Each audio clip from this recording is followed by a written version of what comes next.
So, have you ever watched show a that looks like a cute, heartwarming romp that fun looks for like all it's ages, something and then unexpected happens that changes the entire course of the show?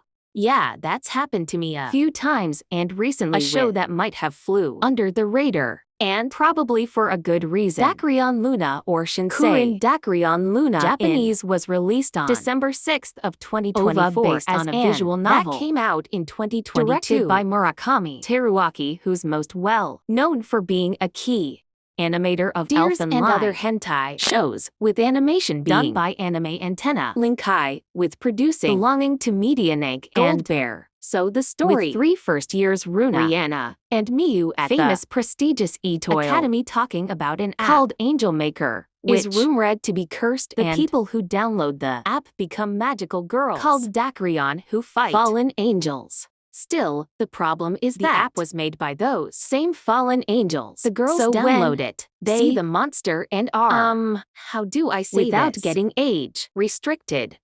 basically get They raped by tentacle monsters until mysterious girl named a tells Erica them to avoid these monsters and try to their live everyday lives. The girls try to do this the next day, While at the same time, fights Erica the monsters. still The girls eventually give in and helped Erica fight these monsters. and I use the words helped loosely very skimming over few a details because the girls are almost used as an incubator the for unholy mother to take over the world. Then the story ends with the implied fact that the girls are in some time loop. Kinda feels like a typical magical girl show, right? Well, yes and no. The OVA While contains some familiar magical girl tropes. The story at Best is confusing and nonsensical at worst. our characters, if Can we even call them that, are personality-less puppets with little to no character arcs. Still, I guess for formality's sake, Let's talk about them. Runa Amatsu is a Year first student at Etoile private academy and is Runa's twin sister. She obtained the illegal app Angel Maker after reading a news article titled Angel Maker Urban The Legend.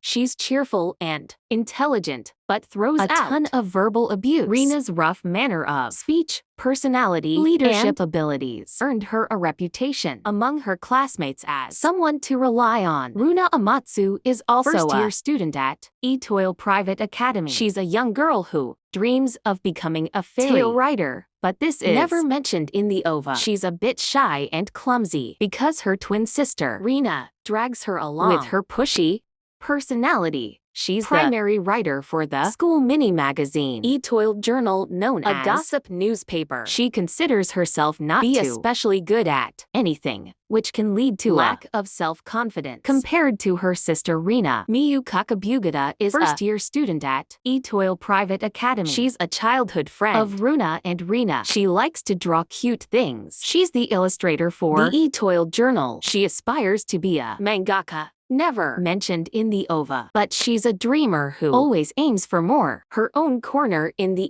Journal Etoile is called The Daily Taminoski, in which she reports the actions of the backyard cat in a picture essay. Her peculiar illustrations have a small following. She's a sensitive girl who Gets easily flustered has and a short fuse. She dislikes insects. Ayama Suma is the elder sister of Kuria. Suma, the heroine who appears in the previous work Shinsei Kourin Dacryon Tadashi Tenchi no Soda Tekada. Her personality is somewhat unusual. She's calm and carefree, but her ideas can be bizarre. one day, she obtained the Angel Maker at the same time as Erica and blew up as Dacryon Ayaka. And last but not least, Erica Tasabana. Erica is a mysterious Who girl who suddenly appears in front of Runa and the others during a tough battle. Despite the girls trying their best, she's also Lone a wolf who doesn't need any friends, who is also the least developed out of the main cast because the OVA has 2 episodes and runs at 26 to 28 minutes each. Also, the character Ayaka never appears show, in, not even as a cameo, and she's never even mentioned the show. So enough of the characters. Let's talk about the animation.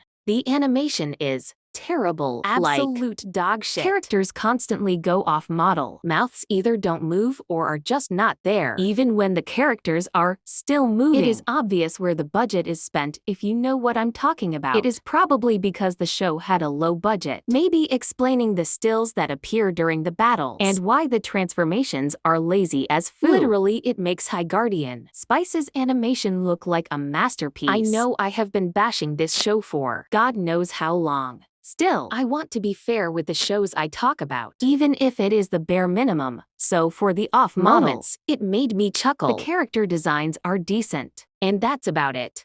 So for a recap, the story is a mess, the animation is terrible, and since this is a hentai, it's obvious where they spend their budget on. Would I recommend this show? No, if you aren't into loyal or magical girl shows, then I wouldn't recommend it. Thank you for watching this video, and if you are interested, or are new to my channel, like and subscribe and have a good day.